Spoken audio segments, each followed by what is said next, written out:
Може човек да спре да разбира както е разбирал преди, да спре да запомня както е запомнял преди, да се блокира креативността. Това също е много често срещан момент при изтощението. Креативността има нужда човекът да не е в изтощение. Това го блокира, всъщност, да твори. Това ще те питам, какво е творческия блокаж? Здравейте, днес сме се събрали с Савина да си говорим за стрес, бърнаут, импостър синдром и как да кажем да на себе си и да се справим с всичко това. Представям ви Савина Дилова. Здравей, Савина. Здравей, благодаря ти за поканата. Моля, радвам се, че сме тук. Ти си ми първия гост. Това ми е първото подкастче. Надявам се да не е последно, но ще поживеем, ще видим. И искам да те питам да се представиш и да те питам също така, що е това психотерапевт, има ли почва у нас и да разкажеш повече за себе си. Окей, аз само първо да кажа, че благодаря ти за честа да съм първия гост. Вярвам, че ще имаш още много гости и ти предлагаш полезно съдържание на хората, така че просто няма как това да не бъде успешно. Ще се отнесе за това, има ли почва психотерапията? Да, има почва въобще и в световен мащаб, и в България. Това е една област, която се развива все повече. Мисля, че за миналата година в университетите психологията беше в топ 3 желани специалности. Тоест все повече хора се насочват към тази професия. И това стана много засилено по време на COVID-кризата, когато стана много ясно колко важно е психичното здраве. И просто тогава съвсем се акселерира този процес, който си беше започнал още от преди това. И психотерапията е много важна, много интересна и много полезна в днешния свят, особено област. А ти как се насочи към тази професия и прозвище и така, призвание да го наречем? Да, аз го усещам като мое призвание, може така да го наречеш.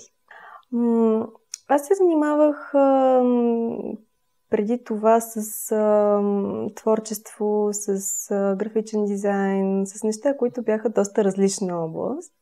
И дълги години практикувах йога, духовни практики. В един момент имах преживявания, които така малко нека го наречем, озадачиха или въобще стартираха ни вътрешни търсения в мен. И тези вътрешни търсения постепенно доведоха до това аз да започна да работя с хора. Първо това се случи с рейки, после започнах вече обучение в други направления, психология, психотерапия и така навлязох в тази област. Усещам го към момента за свое призвание и се ориентирам към травматерапията, травмоориентирана терапия. В момента съм част от менторската програма, международната менторска програма на доктор Габор Мате и работя също по Дейвид Берцели с Trauma Release Exercises.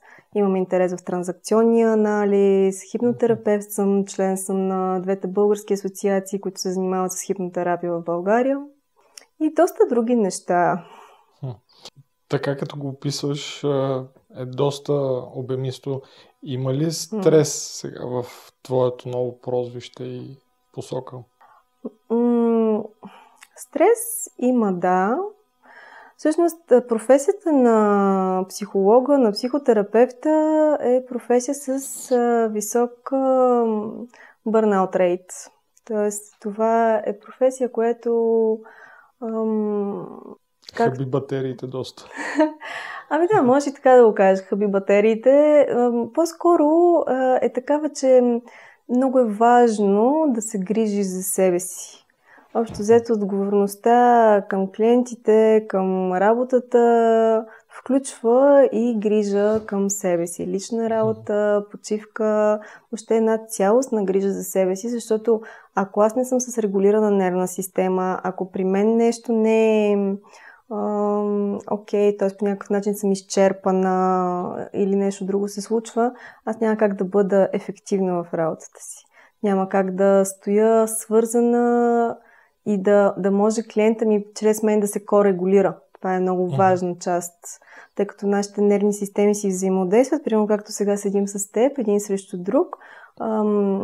Ние имаме огледални неврони, пренасяме си състояния, усещаме си емоциите. Да, напрежение. Така ли се усеща? При мен е така. Окей, дай си време това да се регулирам. Предполагам, че с опита и с повече такива преживявания, вече нервната система вече не го приема като стрес, а го приема като нещо нормално и вече не реагира по този начин. Примерно не ти се свива стомаха, не се потиш, не се притесняваш. Да, експожъра е единият начин, по който можеш да преработиш това, т.е. разширяваш си комфортната зона, така да се каже, пробваш нови неща и колкото по-често ги пробваш, толкова повече ставаш опитен и спокоен в това, докато се интегрира в теб като опитност. Макар че много хора, които говорят public speakers, т.е. които говорят пред публика, казват, че всеки път в началото има един момент, който е няколко минути, примерно, в който човек се притеснява и това е нормално. Но има и други пътища, освен експожъра. Човек би могъл да се корегулира с другия, срещу него, до него или така нататък, т.е. някакви близки хора или хора, които просто стоят в спокойствие в този момент, или може да опита да регулира собствената си нервна система с дихателна практика или с някакви други похвати. Има много начини, по които ние можем да се върнем към собственото си спокойствие в моментите, в които усещаме, че сме напрегнати. Да. Какви фактори го причинят? Т.е. какви фактори могат да докарат до стрес, прямо като различни ситуации, най-често срещаните сред млади, стари, прямо сега както е офис, фриленс, хибридни модели, работна среда. Какво? Ще започна от там, че стреса като цяло не е нещо лошо. Тоест, ние имаме нужда от определено количество стрес и всъщност стрес е нещо, което ни развива. Има така наречения полезен стрес. По този начин ние се развиваме, надграждаме, той може да бъде стимулиращ. Сега въпросът е, че когато това нещо е хронифицирано или е твърде много, т.е. дозировката на този стрес е голяма, тогава вече може да има проблем. Защото, изложени сме на някакъв вид стрес, преминаваме през това, ние имаме абсолютно всички механизми заложени в нас да преминаваме през ситуации на стрес, след което идва период на възстановяване. Т.е. ние да се възстановим, за да можем отново да сме активни на, така да се каже, на 100%, т.е. здрави, в хармония, в баланс, функционираме правилно, нервната ни система функционира правилно. Така че самият стрес не е нещо лошо. Въпросът е... Ако имаме тази възможност за възстановяване, но ако нямаме и следващия стрес, тогава предполагам. Да. Ние живеем в една култура, която сега термина, който се употребява обикновено е хъсъл култура. Т.е. постиги още повече, бъди абсолютно перфектен в работата си или поне много добър, има и личен живот, бъди в хармония, в баланс. Т.е. изискванията към самите нас са много високи. И това води до едно постоянно ежедневие на доста така висок стрес, бих казала. И това може да бъде много токсично, много изтощаващо и наистина да ни вкарва в едни ситуации на изтощение на организма и съответно вече следващата стъпка е бърнаута. Защото преди бърнаута, за който днес ще си говорим, има други неща, които човек може да забележи, че се случват с него и в крайна сметка да си даде сметка, аз на къде съм тръгнал и всъщност искам ли да ходя там. Така че самата култура, съвременната култура ни предразполага към това да се изтощаваме. Дори хората така с гордост казват, колко съм изморен, колко съм... Една такава стремеж постоянно да си продуктивен. Да, и да го изтъкнат, като нещо... Да, като повод за гордост. То всъщност... много съм зает, постоянно имам проекти, постоянно имам задачи, нямам време за излизане, нямам време за приятели и те си го носят като един медал отгоре, а то всъщност даже в един момент може да се окаже, че ти е като симптом за лош тайм менеджмент и за лоша организация, а ти го носиш като медал, Защото има хора, които също са много заети, има такова, но в същото време Отиват, карат сноуборд, ски, ходят на почивки, виждат се, нали, с приятели. Не са по-малко, нали, заети, но някак си успяват да го постигнат това. Да, някак като че ли това да си изморен и постоянно така ангажиран, заед, е някакъв съвременен символ на статус на успех, което е много така лъжливо е. Може човек много да се подхлъзне и всъщност изследванията показват, че има много изтощение и така висок риск на бърнаут сред младите хора до 30. И особено сред жените до 30. Но там има и други фактори. Тоест тук не е само професионалното прегаряне, защото човек може да се докара до бърнаут и ако има много емоционални, интензивни преживявания дълъг период от време. Да, те може и позитивни да са и пак да те изтощат. Да, те пак те изморяват, защото цялата система е активирана. Емоциите не са някакви там летящи химери, те са преживявания в тялото. Не говорим само за негативни емоции, а за всякакви емоции, които също водят до бърнаут.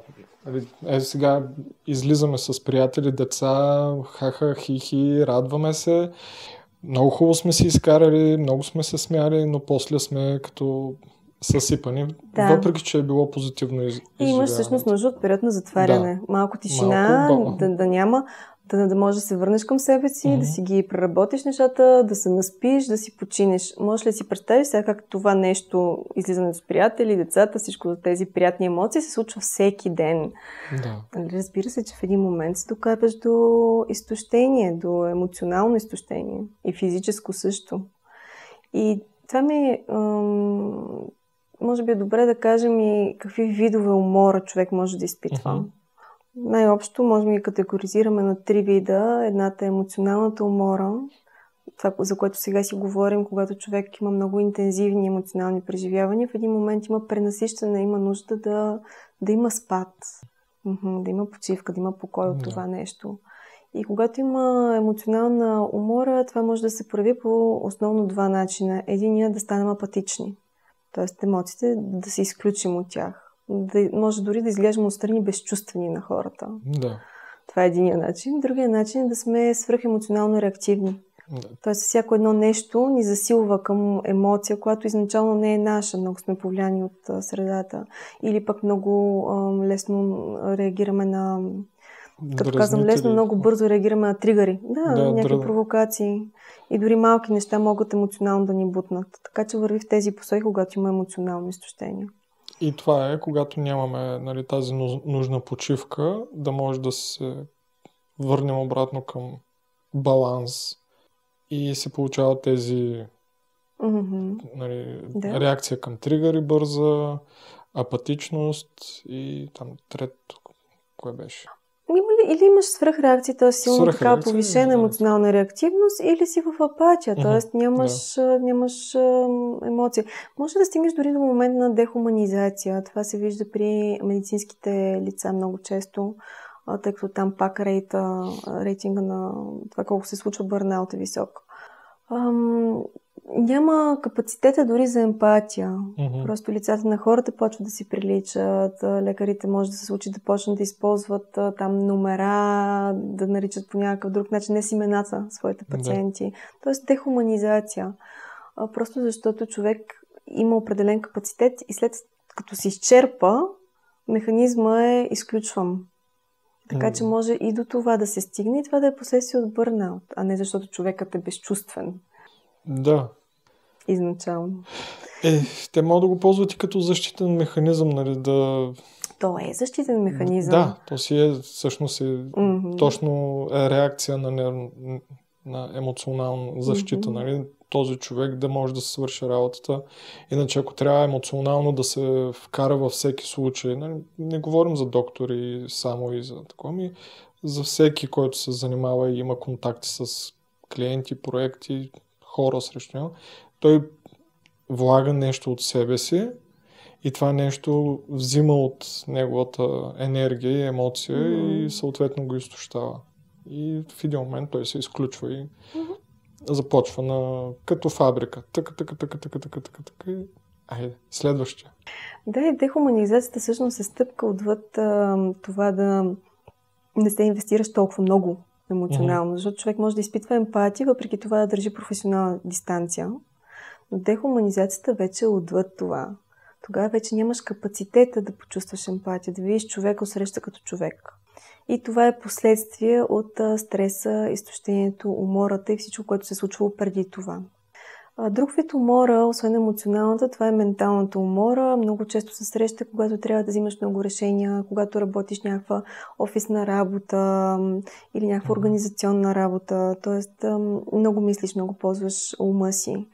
И така хлъзгавото там е, че в същото време, докато умът ти е претоварен с 1100 мисли, тялото не е изморено. Тялото е седяло. Или по някакъв... И този дисонанс всъщност е още по-напрягащ нервната система, защото тя няма възможност да се разреди. И една от посоките, в които това се работи, е да вкараш и физическа активност, освен да намалиш и да ограничиш менталната умора. Тоест нещата, които ти водят до това. Така че тяло и ум не са да е сепарирани неща. Да. Ние сме и едното, и другото, и е добре нещата да си работят в синхрон, цялата система да се чувства добре. Гледах там, колеги си слагат, примерно, то може и за стойката, и за това стоят на топки или пък на прави бюра, където не си седнал, за да може тялото постоянно да е в някакво движение, да не е седнал на стола и да има нещо, което да се случва в тялото, докато работиш. Защото, нали, примерно, като стоиш на топката, ти постоянно се движиш, балансираш и има нещо, което случва. А пък правото, нали, когато си направив право бюро, където няма стол, няма такова, там също имаш, нали, сменяш единия крак, другия крак, такива неща. Да. Даже на някои места съм гледал, че се слагат и такива ходещи пътеки малки отдолу, да нещо да се случва, да не е съвсем... Хората най-вероятно правят всичко това, защото са забелязали, че е полезно да свалиш енергията от тук в тялото. Т.е. да не си една клечка с глава, нали, буквално. Защото самото ходене, всички тези физически активност, освен, разбира се, за баланса, за здравето, физическото, стойката и някакви двигателни проблеми да нямаш от многото седене, ти помагат да слезеш в тялото и да разредиш това натоварване, което се получава ментално. Една разходка в обедната почивка върши чудеса. Да, точно това се замислих, че като сме излизали с приятели или на разходка, просто разхождаме се и си говорим. И просто не усещаш как времето минава така, защото имаш хем физическото, хем и менталното нещо стоиш и емоционално, защото в повечето случаи споделяш някакви проблеми, грижи, преживявания, емоции, хубави, лоши, каквито и да е, но имаш хем физическото ходенето, било в парка или някъде, хем и менталното, нали, трябва да говориш и да обменяш емоции. В един момент не усещаш как е минало времето.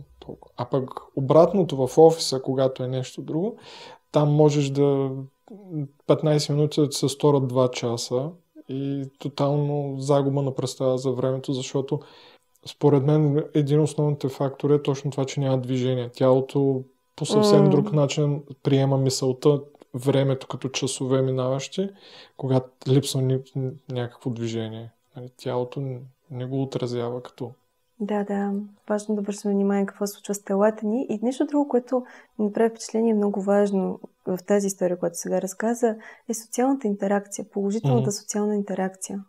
Това, че не просто се разхождаш, но ти всъщност общуваш по приятен начин с там приятели или колеги, или няма значение. Тази социална интеракция също разрежда напрежението, помага на хората да се корегулират, носи положителни емоции, което също е важно и е важна част от това да се грижим за себе си. А сега с новите модели на работа, нали, както е home office, хибридна или пък само в офис, има ли проблеми в твоите приятели, клиенти?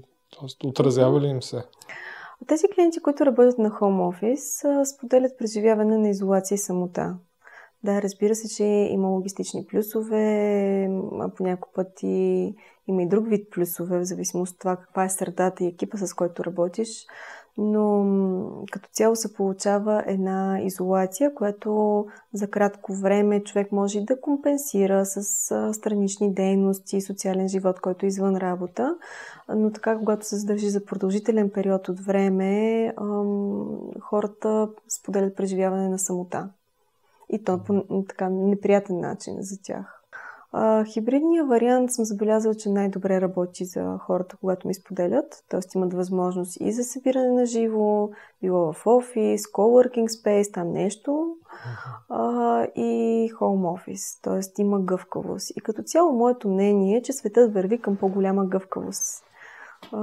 И човек трябва да намери това, което работи за него най-добре, как функционира най-добре и в същото време да си запази гъвкавост за това, че това във времето, през различните периоди от живота, може да се променя. Ако сега аз, например, се чувствам добре home office, може след 2 години да имам желание да съм по-социално активна и повече да се виждам с колеги. Така че това са неща, които се променят с времето и човек е хубаво да бъде осъзнат за тази нужда да бъде гъвкав. Да, то де-факто няма как да знаем как ще се отрази това нещо в дългосрочен план. Ако от утре всички минат само home office или са хибриден модел или пък са пак само в офис среда. Тоест, за момента знаем какво е да си в офис. Тоест, имаме данните, имаме статистиката, хората са били в офис. Сега изведнъж е промяна и се случва хибриден, home office, даже не доста време изкараха, много хора се изкараха само вкъщи. Откриха се всякакви начини на комуникация, Viber, Zoom, всякакви срещи. Изведнъж, както не можеше да се стои home office и не беше нещо, което е прието от доста фирми, изведнъж се намери начин и се стана възможно това нещо, въпреки казването, че не може да стане. И се минахме го. Изкарахме по някакъв начин, но няма как да знаем в дългосрочен план, ако наистина всички минем само home office, какви ще са последиците, примерно. Това според мен трябва някаква много добра дисциплина да има всеки, самодисциплина имам предвид, за да може да си сложи тези спирачки, да не се подхлъзне и цял ден да стоиш пред компютъра, да си прави почивките, да си излиза. Повечето колеги, като сме в офиса, слезе малко с социален контакт, изпушат 1-2 цигари или нещо такова, но има комуникация, контакт, здравей, какво прави, получили имейла, има разсейващи неща. А в къщи ти си така, т.е. може да си мине целия ден и без да си закусвал, обядвал, вечерял, без въобще да усетиш кога е минало и да си забравил за такива точни неща, които пък в офиса ти са регулирани, просто защото ти си част в някакво комюнити и стане 12, айде тръгваме. И по друг начин. Това с времето ще разберем дали тези, които са само home office. Изследвания, може би, всъщност не знам, аз не съм проверявала дали са правени такива социални проучвания, защото си мина известно време и може би вече има необходимата база да се направи проучване как хората преживяват и как се чувстват в home office. Но дори да оставим на страна индивидуалните различия, все пак можем да направим предположението, че малко или много в дългосрочен план такъв вид работа в един момент води до самота, до преживяване на самота. И също така, може би има ефект да намалява продуктивност. Просто трябва да се направят необходимите изследвания, ако вече ги няма. Да.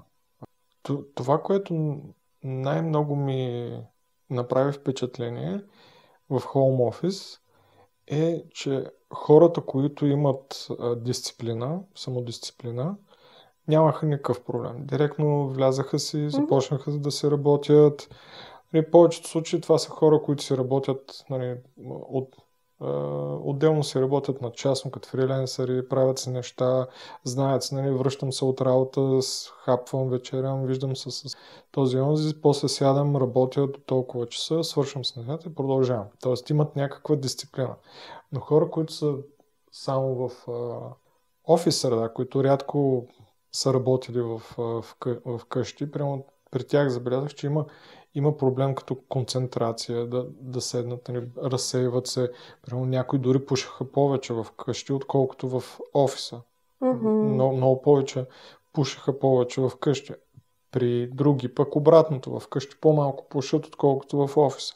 Просто няма, нали, да те дърпат и да те викат за по цигарка и такива неща. Тоест, при различни хора, различни модели успях да наблюдавам, но в повечето, което успях да видя, е, че личната дисциплина оказва ключово значение за това ти да можеш да оцелееш психически в хоум офис, нали, модел на работа. Със сигурност е така и освен това дисциплината е качество, което се развива. Тоест човек, ако иска да развие дисциплина и попадне в такава ситуация, може това да е сигнал, че е добре да го направи. От друга страна, хората функционират по различен начин и тук най-вероятно има значение къде си по скалата интроверсия, екстроверсия. Мога да си представя как един по-екстровертен човек има нужда от повече контакт личен с своите колеги, клиенти и така нататък и се чувства добре в това и се чувства зареден в това. Докато един по-интровертен човек би се чувствал по-добре с по-малко контакт, с повече време за себерефлексия, повече време за себе си, повече време на саме с мислите си и себе си. Така че най-вероятно има много фактори, освен дисциплината, екстровертността, интровертността и така нататък. Има много неща, които се наслагват. И затова е добре човек да осъзнае, работи ли това за мен или не работи. Ако не работи, мога ли аз да направя нещо, за да се работи, или предпочитам да се върна към друг модел, който работи към мен. Така или иначе съвременният свят ни позволява гъвкавост. Как да разпознаем ранните симптоми на стрес? Какви симптоми може да видим в себе си психически, ментално дори, нали, за да може да разпознаем, че сме подложени на стрес или това, което в момента сме, по някакъв начин ни стресира? Стресът може да е ситуационен, т.е. нещо се случва чрезвичайно, необичайно и ние сме подложени на стрес. В такъв момент човек забелязва това, защото е рязка промяна с това, което по принцип е нормално като преживяване за него.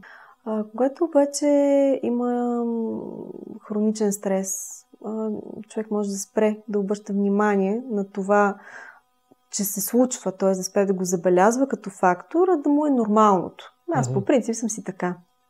Често пъти, ако личността е амбициозна, да кажем, такива личности, особено в хъсъл културата, са вечно на педала. И това има обичайният начин на функциониране и нивата на стрес са високи, без всъщност това да бъде отчетено.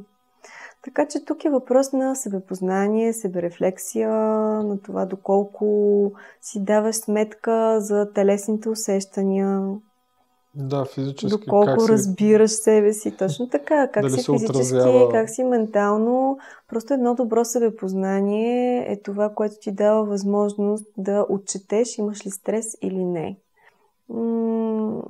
Така че това бих отговорила на този въпрос. Сега, разбира се, пак казвам, стреса може да бъде полезен. Въпросът е какво се случва, когато ние вече започнем да преживяваме умора. Защото умората в началото може да е екзалтираща. Човек работи, на педала има резултати и тези резултати му дават необходимата мотивация да пренебрегне умората, която усеща и да се втурне още повече дори. Т.е. да се влага. И това обаче е следващ момент, в който изтощението вече е по-сериозно. И стигаме до това емоционално изтощение, започва да влияе на начина, по който ние се отнасяме на нашите връзки, взаимоотношения с хората, не само работните, но започва да влияе и на личните ни контакти. Има физическата умора, която не ни позволява да заспим, например, вечерно време, или пък не ни позволява да се събудим сутрин. Тоест има една физическа умора, може да се намали когницията. Може човек да спре да разбира както е разбирал преди, да спре да запомня както е запомнял преди, да се блокира креативността. Това също е много често срещан момент при изтощението. Креативността има нужда човекът да не е в изтощение. Това го блокира, всъщност, да твори. Това ще те питам, какво е творческия блокаж? Творческия блокаж може да е много неща, но със сигурност изтощението може да те блокира креативно.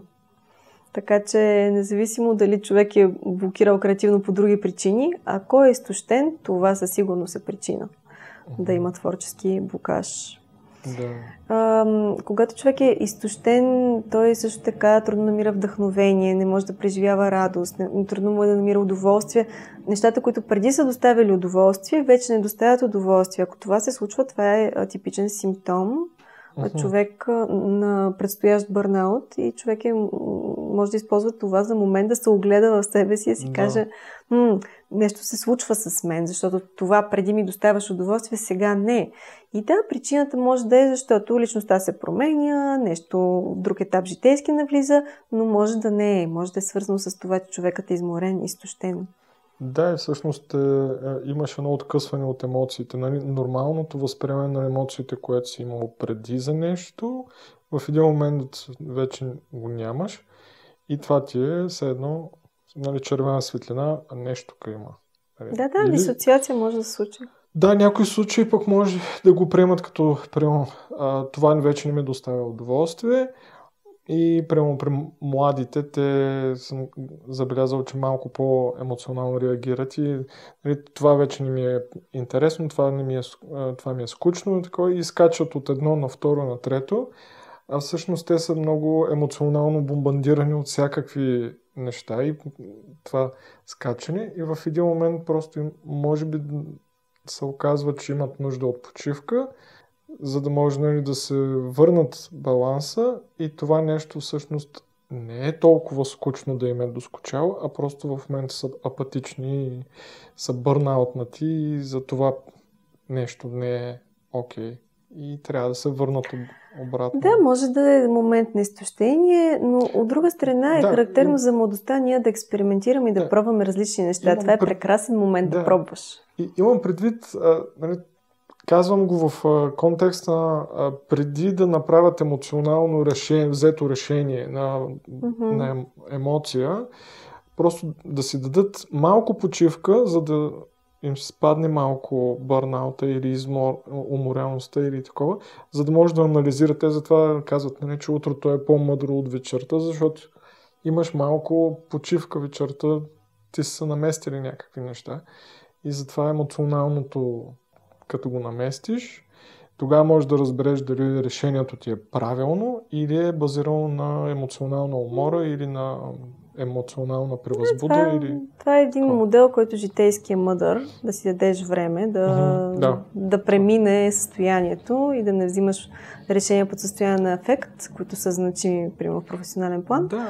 Или на позитивна емоция, или на негативна емоция. Тоест, високото ниво на емоционалност може да подтикне към взимане на решения, които след почивка, нали, тази емоция да се нормализира, може да се окаже, че не са ти окей.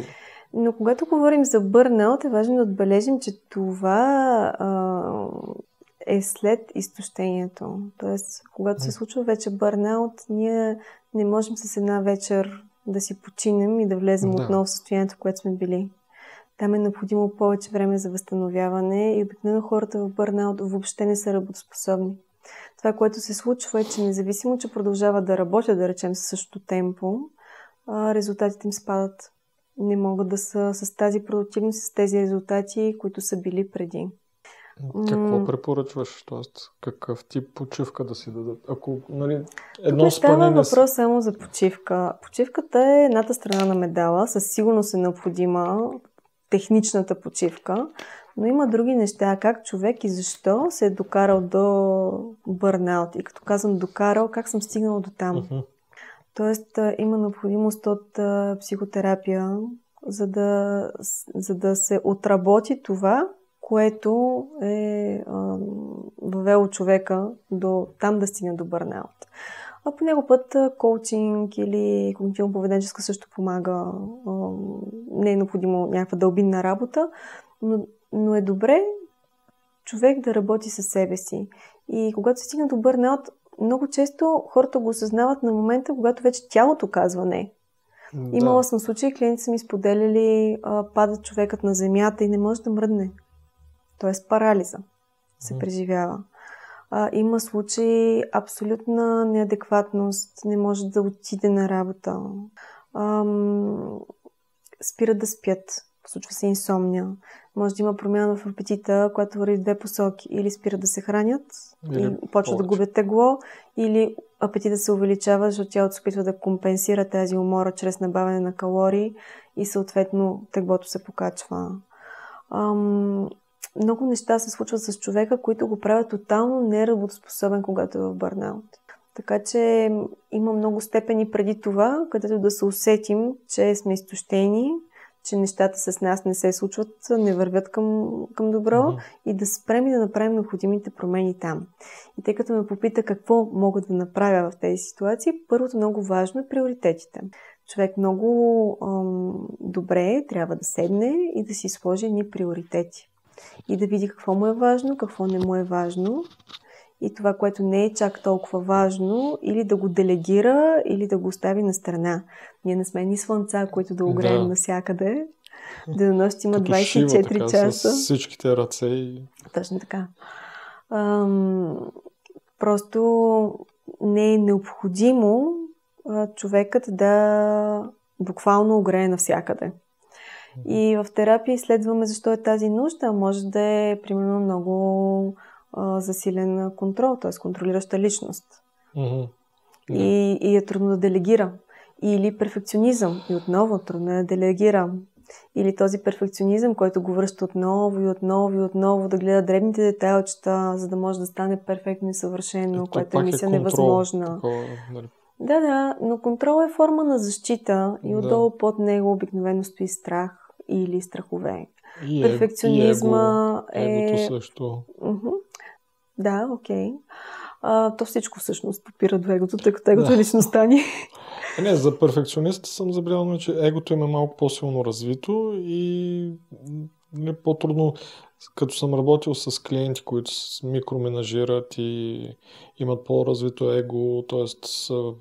искат да пипат навсякъде и де-факто ти се изпълняваш, ти се отразяваш по-скоро като изпълнител на нещата, не толкова като творчески инпут да даваш за нещата. И ако успееш да го разбереш това нещо на време, ще спестиш много главоболие, ядове и изтощаване и бърнаут също.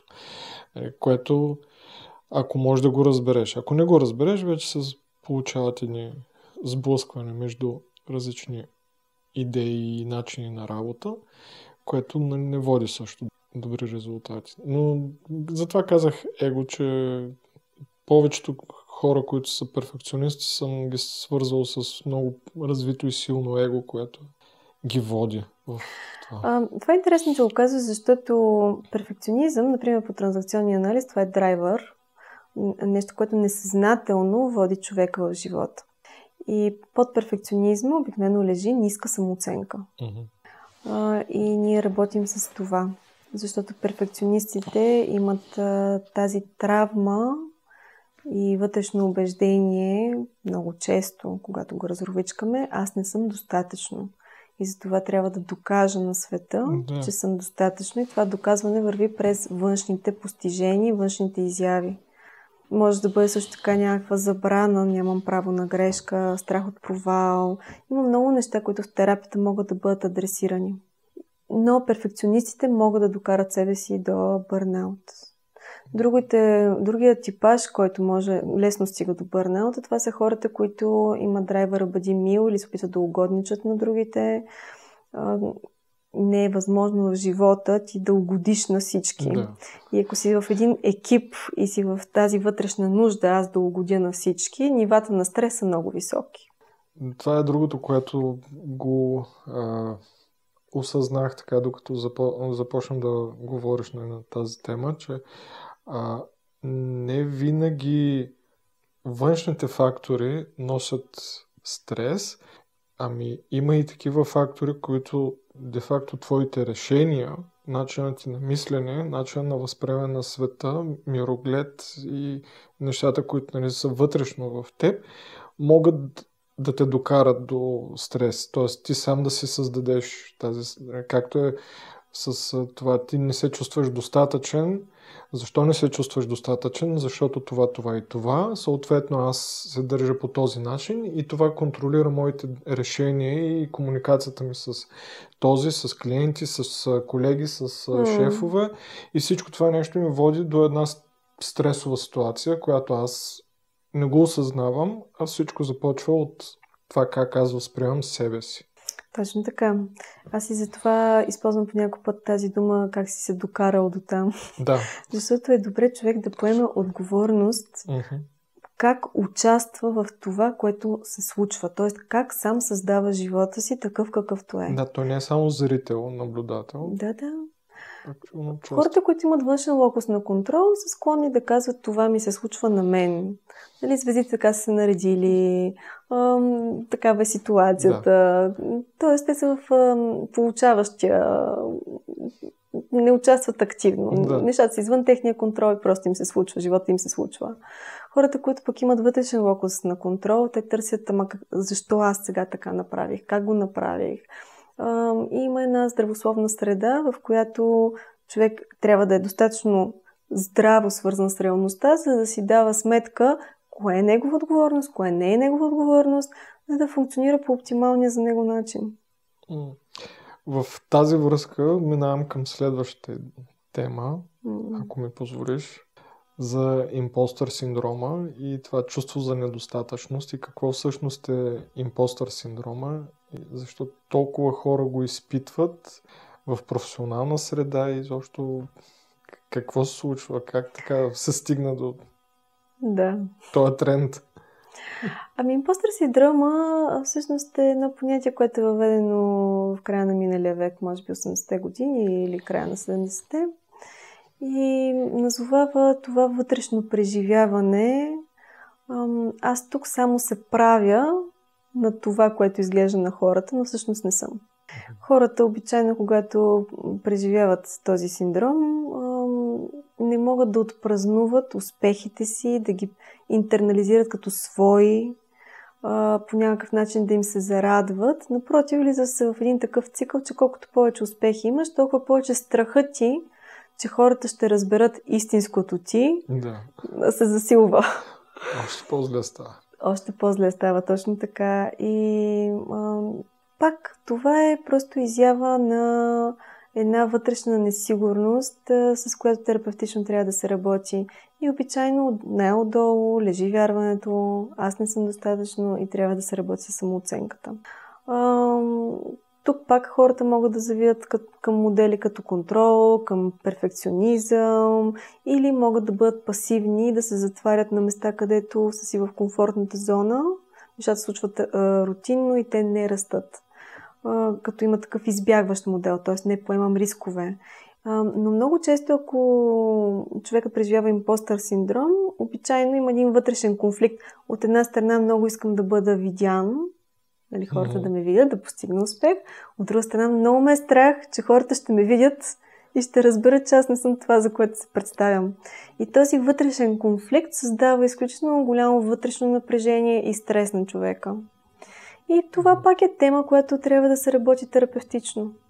Да, забелязвам това в доста хора, с които си общувам и в групи, творчески групи и приятели, как имат, нали, работил съм достатъчно дълго време, за да имам изградена някаква представа за естетика и неща. И мога да преценя, че нещата, които правят, са на много високо ниво, че са хубави. Има защо да бъдат показани, да бъдат споделени и да обогатят творческата библиотека, нали, в тази посока. Не го правят, защото точно това си мислят. Нали? Аз не съм достатъчно добър, тези неща сме ги виждали, не е нещо ново. Тоест в момента с интернет и с глобализацията, нали? Всички сме едно голямо село, изведнъж всеки е виждал всичко и каквото ти направиш никога няма да е вау и никога няма да е достатъчно. И този майндсет, като си го вкараш в главата и край. Няма как да излезеш от това нещо, защото ти виждаш, направил съм една картина И си казваш, тя не става, не мога да я продам, защото има сумати картини, които са правени. И моята, нали, просто капка в океана. И в такъв момент забелязвам, че не успяват тези, които са най-добрите. В повечето случаи тия, които са най-добрите, са доста свити, доста прибрани в себе си. Не осъзнават, че са едни от най-добрите. По-скромни са. И в същото време ти не ги знаеш. Познавам няколко човека, които въобще не влизат в социалните мрежи и въобще не си показват нещата там и въобще не работят на българския пазар, пък камо ли да си показват нещата на българския пазар. Но са много добри, но ти не ги знаеш. В същото време виждаш други, които са супер шумни, супер са там, много напористи и те не претендират, че са най-добрите, но не се страхуват да си показват пътя и да си споделят пътя публично. И в един момент стават много по-напред от тези, които са... И в един момент тези, които са много напред, са много добри, но никой не ги знае, стигат до такива моменти, в които трябва да се търсят вече работа постоянна, за да може да изкарват някой лев, защото все по-малко и по-малко идват клиенти, все по-малко работа има, защото те работят на фриленс и се занимават с неща, които до вчера са ги откривали, но в един момент вече по-малко и по-малко и по-малко, а голяма част от това е, защото никой не ги вижда тях. Те работят, те не работят да качват демота, реали работи, нали? Те работят и въобще нямат време да седнат да се направят демо реал. И искат да свърши работа, да се отиде, да си види детето, да спи бирата, да се види с приятели. Това бизнес частта ни им е силна. Но пък на други, маркетинг, бизнес част, такива неща избухват и в един момент те стават вече новия фактор, новото the best, а тези, които, нали, са динозаврите и не са се усетили такова, те не са се чувствали достатъчно добре и достатъчно достойни, за да си качват неща по една или друга причина. Що не си качваш неща? Човек, виждаш колко много неща са качвани, моите къде да ги... Какво ги гледат? Това, което обичайно, когато слушам някой, ми прави впечатление, са ключови думи в наратива. И такава ключова дума не е достатъчно. Има го вече. Да. Правено е. Правено е. Там няма да направи впечатление на никой и така нататък. Искам да е вау.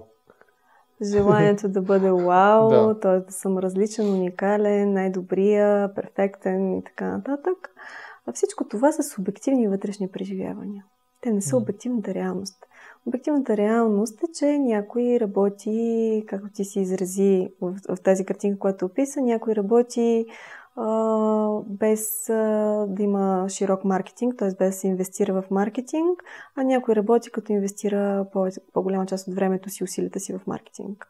И разбира се, самопромоция. И това води своите резултати. Да се знае неговото име, повече, отколкото какво. И сега този, който не се занимава с толкова много маркетинг, както ти казваш, остава по-непопулярен и това си носи своите последствия по някакъв начин. Човекът може да е окей с това, но може и да не е. Всичко това са ни такива субективни вътрешни преживявания и те трябва да бъдат адресирани.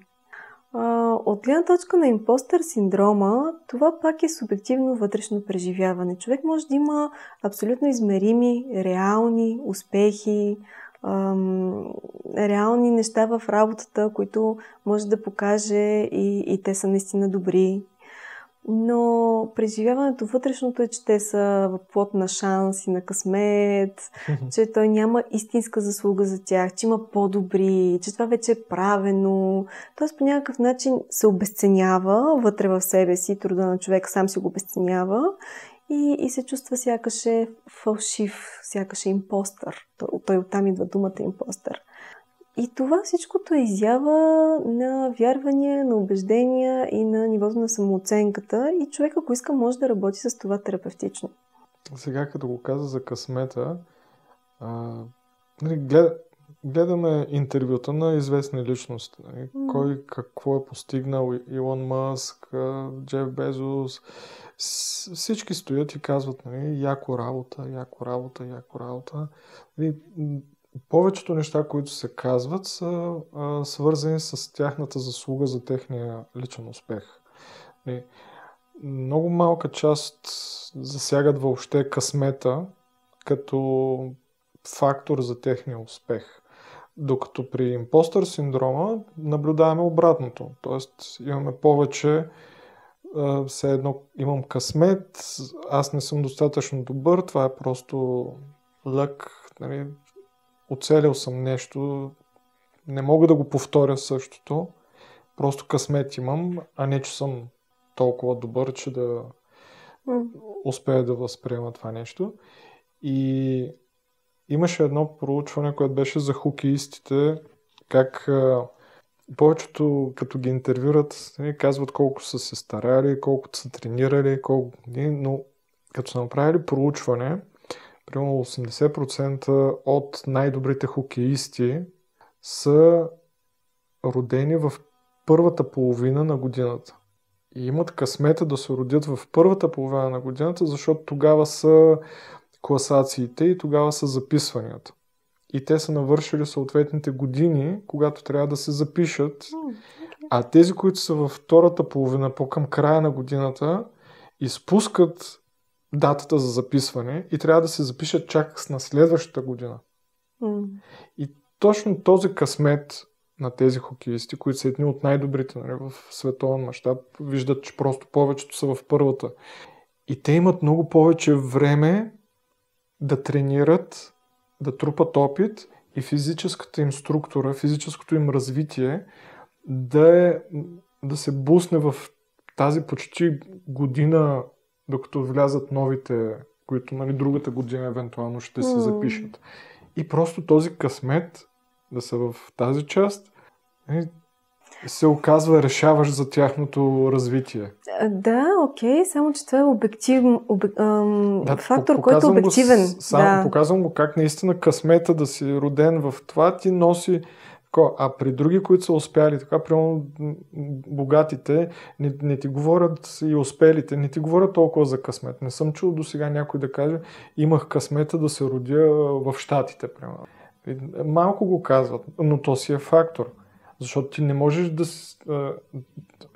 Къде да се родиш, всъщност също е част от късмета ти, нали, как ще се повлияе развитието ти в тази среда. Всичко, което е в живота ти като външни фактори, със сигурност е част от развитието ти и в същото време, когато говорим за импостър синдром, ние не говорим за някакво смирение.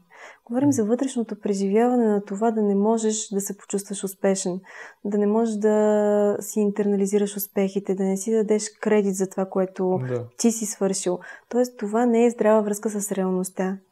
И също така, когато говорим, примерно, за другото, което ти описваш, промотирането на себе си, има разлика между промотиране на себе си и нарцисизъм. Така както има разлика между преживяване на импостър синдром и смирение.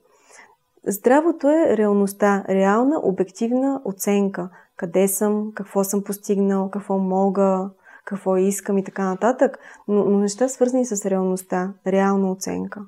Импостър синдрома е вътрешно преживяване. То не е свързано с това как външната реалност обективно влияе на живота ти.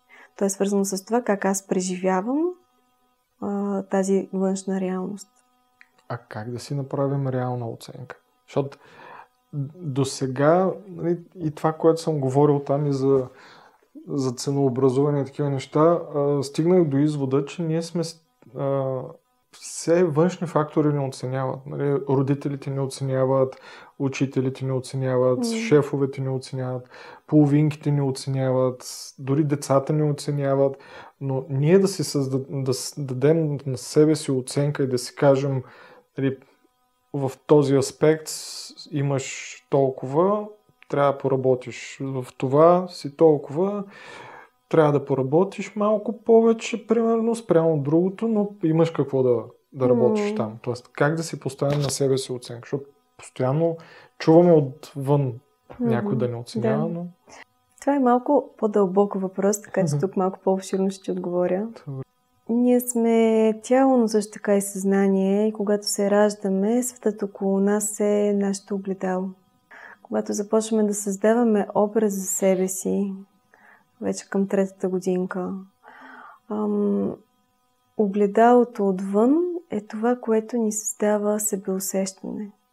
Отношението на нашите родители или на другите значими възрастни в живота ни е първото огледало, което ни казва колко сме значими, важни ние самите.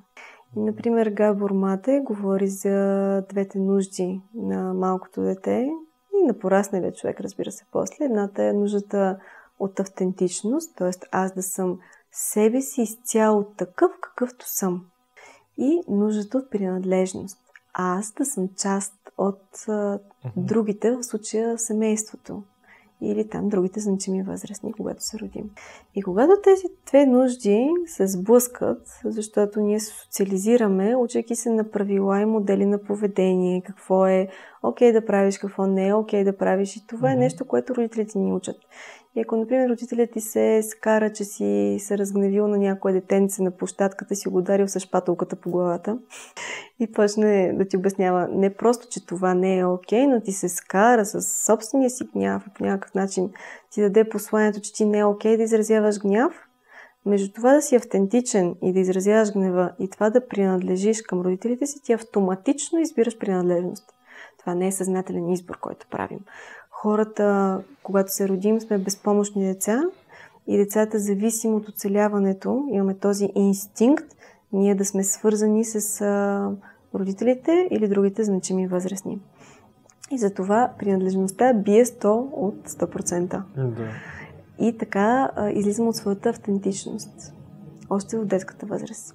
И има много моменти, където се случва вътрешен травматичен опит, психическите травми, за които ние терапевтите говорим. И в тези моменти се създава убеждение. Това е момента, в който ти създаваш убеждението, например, аз не съм достатъчно. И това убеждение повлиява целият ти живот нататък. Просто защото светът е огледало. И това първо огледало е много важно. Ако това първо огледало е реалистично и отразява повече положителна оценка за теб, отколкото негативна, другите огледала, когато вече порасваш, ти имаш това преживяване за себе си, което може да бъде много стабилно, че ти си окей, че си достатъчно, че всичко с теб е наред и така нататък. И тогава няма да бъде нараняващо за теб по този начин, ако някой друг ти върне негативна обратна връзка. Ако се опита да те обиди, нарани, няма значение. Това, което ти казваш като обратна връзка от обществото. Защото имаш вътрешното преживяване за себе си, че си важен, значим, такъв какъвто си. И това се гради в детството. Да. Разбира се, не приключва там. В последствие човек може да натрупа нови опит, но е хубаво да изградиш този опит. Трябва да наваксаш сега. Точно така. Може да си вземеш може да си вземеш здравото от някъде другаде, ако това не се е случило за теб в твоя живот.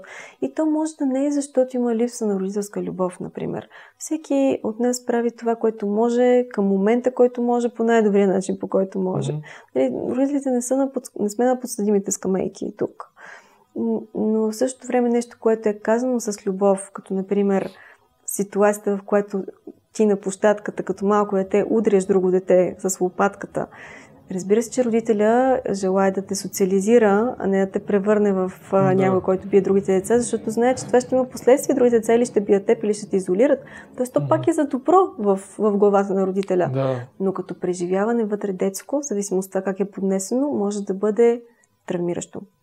Да, не ме приемат такъв какъвто съм. Да. Мама ме отхвърля. Да, като съм гневен и за това няма да се гнева и няма да си показвам гнева. Нали? Това е много често срещана ситуация, защото по принцип гнева на децата трудно се преживява от родителите. Да, потиска си емоциите в един момент, може да доведе до такова и в вече зряла възраст по-голяма. Той може да приема, че не е окей да си изразява емоциите, само от някаква случка на детската площадка и да приеме, че това е начинът, по който може да оцелее в социална среда, като се потиска емоциите, което да му изиграе лоша шега вече по-нататък. И често пъти амбицията може да се окаже форма на защитен механизъм на психиката. Голям процент от амбициозните хора са вътрешно травмирани хора и тази амбиция е изява на това как аз да се запазя, да остана значим и свързана със света, чрез външните постижения, чрез външната оценката, чрез образа, който хората имат за мен, как изглеждам в очите на другите, какво съм постигнал, колко съм голям, значим, успешен, властен и така нататък. И това може да води хората към бърнаут. Както виждаш, в бърнаута има много за терапевтична работа. Но всички ние можем да се усещаме степени преди да стигнем бърнаута. Можем да се усетим преди това и да направим нужните корекции, за да не се докарваме до бърнаут. Да, най-лесно, нали, там в стресови ситуации, такива неща, поне това, което гледахме с малкия, е да го извадим физически, да го извадим от средата, в която има, нали, тригъри, които да му предизвикват, нали, някакъв тип по-агресивно поведение. Просто физически го местиш в друга стая или на друга площадка или на друго място, което физическото преместване до някаква степен помага за От друга страна, не можем да спестим стреса на децата си, не е нужно да го правим. Дори бих казала, че им отнема възможността да изградят своите адаптивни и защитни механизми. Децата растат и ние като личности растем в ситуации на стрес. И има капацитета да го направим. Въпросът тук е какво се случва, когато това нещо е хронично във времето. И много важно, когато говорим за бърнаут, да говорим за това как поставяме личните си граници и дали имаме умението да казваме не. Ето, това нещо трябва да се учи доста, според мен, защото при моите колеги и фриленс общността там много трудно се казва не, тъй като конкуренцията вече е по-голяма и трябва да се яде, а на храната по-трудно се казва не, отколкото на клиента, и оттам се получават проблемите, за които говорихме за бърнаут, защото просто трудно казват не. Да, това звучи логично. От друга страна, може да бъде изява на невъзможността на човека да каже не изначално, т.е. тази нужда да поставям другите пред себе си. Това пак може да изява на по-ниска себеоценка. Може да е страх от това, че когато кажа не, ще бъда изоставен, отхвърлен или по някакъв начин нещо лошо ще се случи с мен. Например, когато едно дете е отглеждано и бива насилвано да се храни, ще си изядеш всичко, да последната там лъжичка, хапка, то се научава да пренебрегва сигналите на собственото си тяло и това, че не може да каже не, остава в него. Не искам да ям, трябва да бъде валидно. И има много други такива фини и тънки детайли относно това как се учим, че за нас е опасно по някакъв начин да казваме не и в желанието да запазим себе си в безопасност, спираме да го казваме. Само, че когато ние не казваме не, тялото ни го казва вместо нас. И затова е много хубаво да си напомним, че всеки път, когато кажем не на някой, на нещо, на ситуация, там човек няма значение, на възможност дори, ние казваме да на нещо друго. То може да е почивка, може да е друга възможност, може да са други взаимоотношения, може да са 1000 други неща, но казването на не на нещо казва да на нещо друго. Това е много добре като структуриране. И за тялото ми хареса също, защото когато съзнанието ти не си дава време за нещо, когато имаш възможност да го направиш, примерно най-обикновено хранене, ти работиш, не си даваш време почивка да отидеш да ядеш, примерно си едно си хоум офис и си забравяш или не си слагаш такова. В един момент тялото ти го казва това нещо, но ти го казва в момент, който не е подходящ. И ти го казва по такъв начин, по който не ти е приятно. Защото вече стомашните сокове са активизирали, те си чакат в 12 часа да ядеш, обаче няма ядене и някъде към 2, 3, 4, когато ти си точно в разгара на бизнес среща или когато ти вече започваш да ставаш раздразнителен, изнервен и нещо, което си можел да го направиш, да си хапнеш, пренебрегнал си го и тялото ти после те е наказвало. Тялото ти не те наказва, то просто носи последствия от твоите несъзнателни или съзнателни избори, които правиш. И като казвам твоите, имам пред тези на ума. Да. Затова е добре ума и тялото да работят в синхрон. И инстинктите също. Една много пренебрегвана част от нас, това са инстинктите. Хубаво да си оставим свързани с инстинктите или ако сме загубили тази връзка, да поработим върху това, да се свържем отново с нея. Нашите инстинкти са много важни за правилен и добре функциониращ живот. Те никога няма да ни подведат. Това е нещо, което еволюционно всеки от нас има. Какви здравословни навици препоръчваш да си изградим? Храна, сън и движение са трите стълба, така базата на пирамидата, които са много важни за това как функционираме. Така че тези три неща са много основни. Храната да бъде разнообразна, питателна, съобразена с нашите нужди, възрастта ни, темпото, въобще житейския момент. Много е важно, здравословното ни състояние, сън, да намерим колко часа сън всъщност е най-добрия таймфрейм, най-доброто за нас. Колко часа сън са необходими, за да функционираме оптимално и да се опитваме да си ги доставим. И движение. Нека да не забравяме движението. Дали това ще бъде спорт, дали ще бъде разходки, дали ще бъде нещо друго, танци. Няма значение, но движение трябва да има.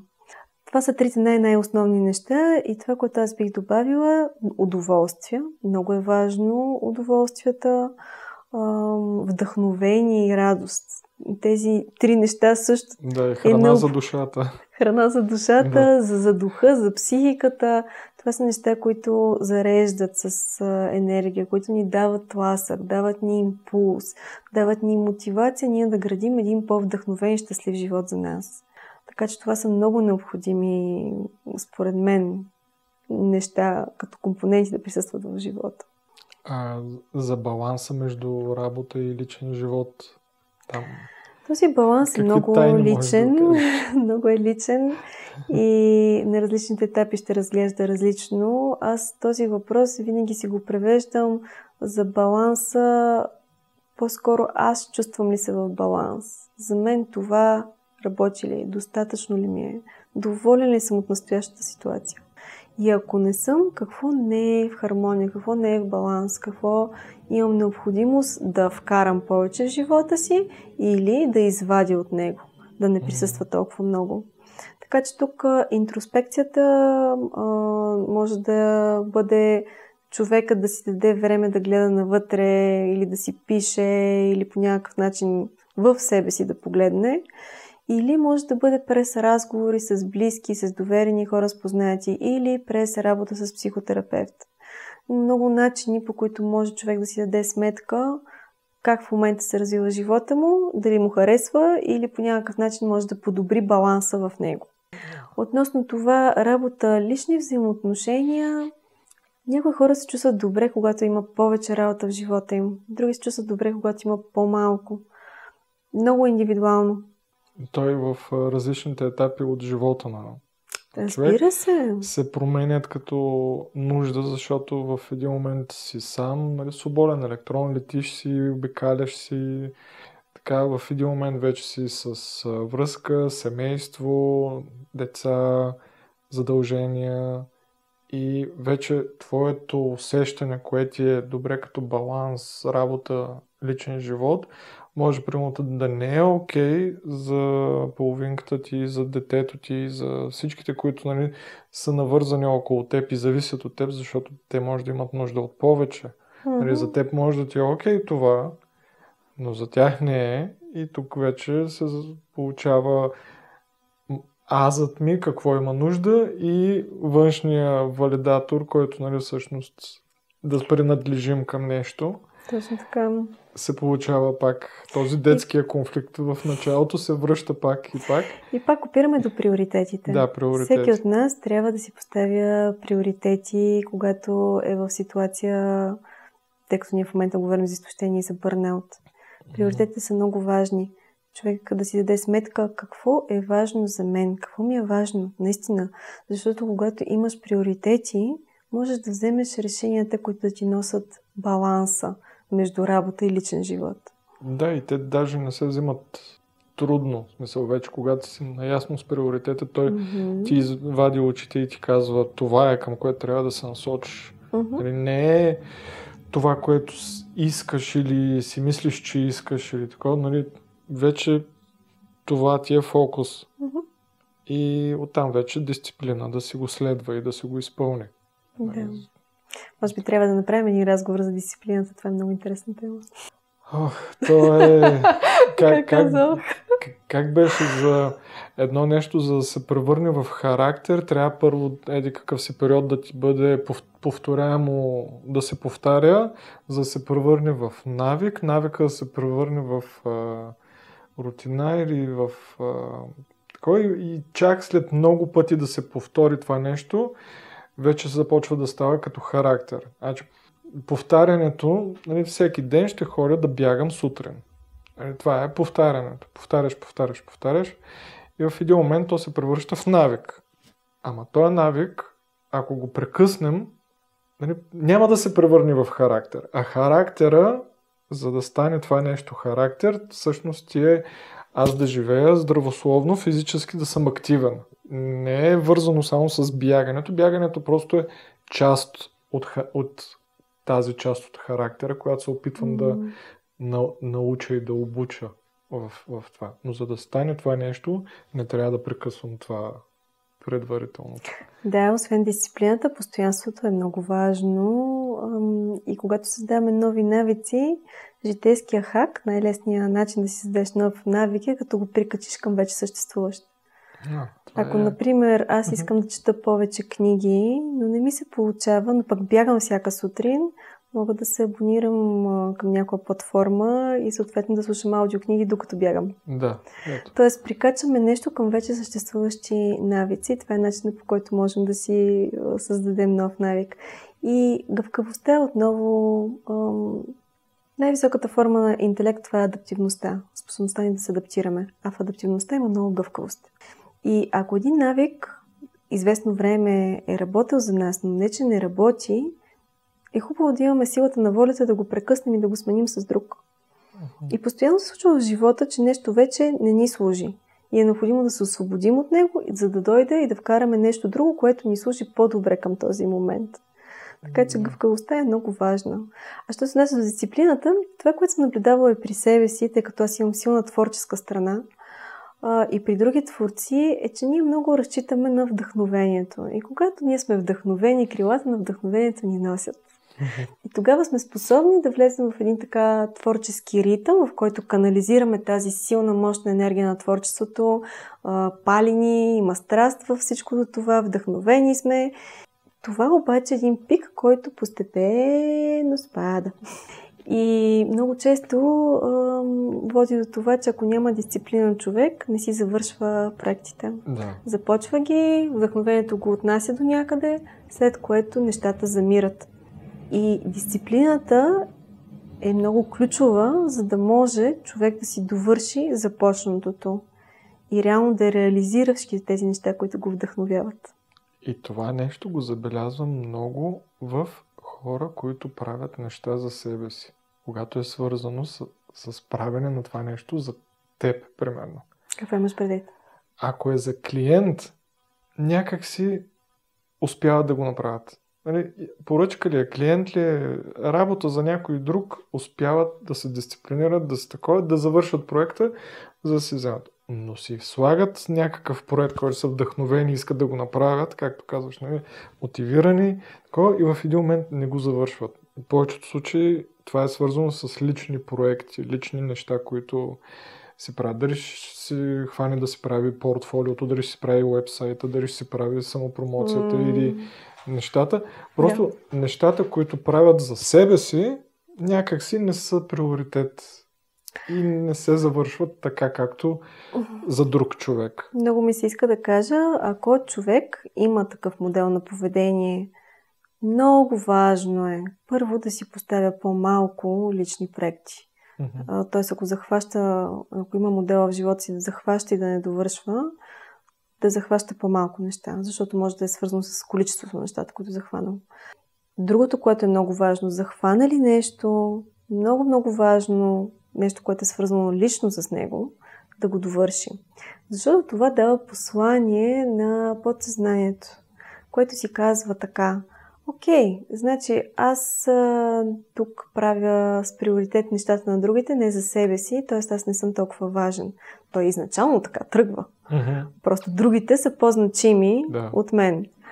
И това всъщност недовършване на личния проект просто бетонира вярването, аз съм по-малко от другите. Не съм достатъчно. Така че по-малко обещания към себе си и задължително с приоритет обещанията, които са поети към себе си, да се довършват. Защото това постепенно във времето ще променя самооценката към по-положителна. Ако човек завършва започните проекти, които са свързани лично с него, той гради, дава послание вътрешно на себе си, гради самочувствие и по-висока самооценка. Много е важно. С приоритет са нещата, които човек само обещава на себе си. Бих добавил и ако си поставя такива лични проекти и ако има такава тенденция към незавършване на проекти, да си поставя за по-кратки срокове. Тоест да успее да се постави такива проекти, които да може да ги завърши по-бързо, за да не рискува да ги разтегли във времето и там със сигурност, нали, пак ще отпаднат като нещо, което ще е поредното незавършено. Окей, това може би работи за теб. При някой ще се работи по различен начин. Да. Важно е реалистично да го погледне. Тоест да не сега от 1 януари в рамките на един месец ще сваля 10 кг и ще започна да се грижа за себе си, ще направя кариера за 3 месеца. Да не е нещо, което е нереалистично. Нещо, което е реалистично. И го завършваме задължително. Много е важно. Добре, минаваме към финала. Освен ако не се сещаш нещо друго да сме пропуснали. Ние можем да говорим 3 часа по тази тема. Тя е неизчерпаема. Има много аспекти, но не е необходимо всичко да кажем в един разговор. Какво най-важно би отправила към хората, които са в такава ситуация и като думи, които по някакъв начин да такава ситуация имаш предвид наближават бърнаут или са в бърнаут? Не, в бърнаут са импостър синдром. Като финални думи, какво би им дала като послание? Да погледнат вътре в себе си. Да погледнат вътре в себе си и да поемат отговорност за собствения си живот и това, което се случва. Това може да бъде началото на един много красив път и една много дълбока промяна. И понякога може да е малко страшничко да погледнеш вътре в себе си. И затова само смелите хора ходят на терапия. Така че да си дадат кредит, ако имат нужда да потърсят помощ. Това е абсолютно окей. Има сила в това да потърсиш помощ. И през осъзнаване, през работа със себе си, положителната промяна ще се случи за тях. Супер. Аз много ти благодаря, че така си ми първия гост на този подкаст и темата за мен е изключително важна и дълбока, тежка, така има си